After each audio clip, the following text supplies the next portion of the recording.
O Sussurro do Rio Branco. Vocês podem me chamar de Léo. Moro em Boa Vista desde que me entendo por gente e, como muitos aqui, sempre tive uma relação de amor e respeito com o Rio Branco. A orla Taumanã era meu refúgio. Depois de um dia estressante na faculdade, eu colocava meus fones de ouvido, mas deixava o volume baixo, só para ter uma trilha sonora enquanto o som principal era o da própria cidade. O barulho suave das águas do rio, o vento nas palmeiras e o zumbido distante das motos atravessando a ponte dos Macuxis. Era a minha paz. Era. Tudo começou há uns 3 meses, numa noite abafada de terça-feira. Eu estava na plataforma inferior da orla, aquela mais perto da água. A maré estava baixa, expondo os grandes bancos de areia e o cheiro forte de terra molhada. Tirei os fones para ouvir melhor o rio. Foi quando percebi. Por baixo do som constante da correnteza, havia outro barulho. Um som sibilante, quase como um chiado de rádio fora de estação, mas orgânico. Um sussurro. Não era humano. Era rítmico, mas quebrado, como se alguém tentasse formar palavras, mas não tivesse boca. Ignorei. Pensei que fosse o vento, um animal. Qualquer coisa. Boa Vista à noite tem seus ruídos estranhos. Fui para casa e não pensei mais nisso. Na noite seguinte voltei. O mesmo lugar, o mesmo sussurro, mas desta vez parecia mais próximo, mais intencional. Tive a sensação horrível de que o que quer que estivesse produzindo aquele som estava ciente da minha presença. A curiosidade, essa inimiga da autopreservação, me dominou. Saquei o celular e comecei a gravar, apontando o microfone para a escuridão do rio. Gravei por uns 5 minutos, o sussurro subindo e descendo de volume, às vezes soando como folhas secas sendo arrastadas, outras vezes como estática pura. Em casa, com as portas e janelas trancadas, coloquei meus melhores fones de ouvido e dei play na gravação. Nos primeiros segundos, ouvi meus próprios passos na calçada, o som do rio, o normal. Então, o sussurro começou. No áudio, ele era muito mais claro, e foi aí que meu sangue gelou. Não era um som aleatório. Dentro da estática havia padrões, imitações.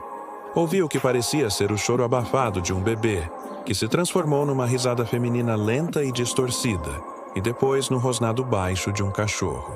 Eram todos sons errados, corrompidos, como uma inteligência artificial tentando aprender a emoção humana apenas com áudios de má qualidade. E por trás de tudo, o chiado constante, o sussurro que parecia a base de tudo. Desliguei o áudio, o coração martelando no peito. O que era aquilo? Alguma brincadeira? Equipamento de som defeituoso? Tentei me convencer de qualquer explicação lógica, mas o medo já havia fincado suas raízes em mim.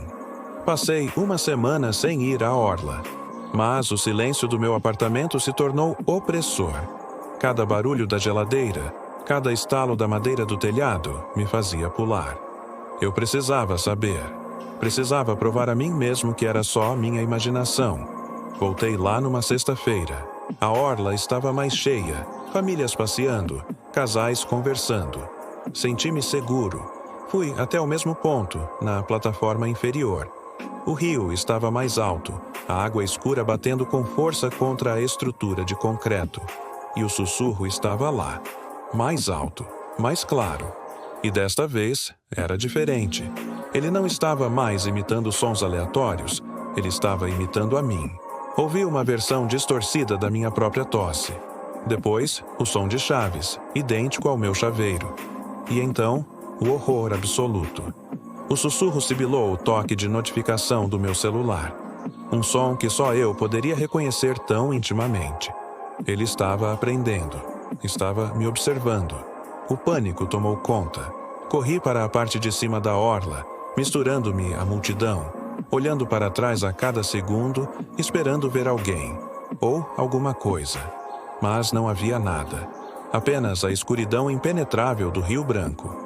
A pior parte, o que me fez escrever este relato, aconteceu na noite passada. Eu não saí de casa.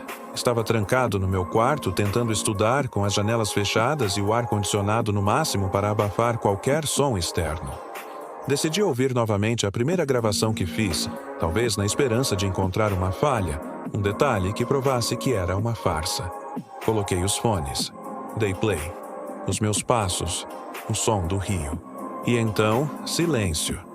O sussurro, as imitações, tudo havia sumido da gravação. Fiquei confuso. Continuei ouvindo o áudio de 5 minutos que agora parecia ser apenas o som ambiente do rio. Estava quase no final quando aconteceu.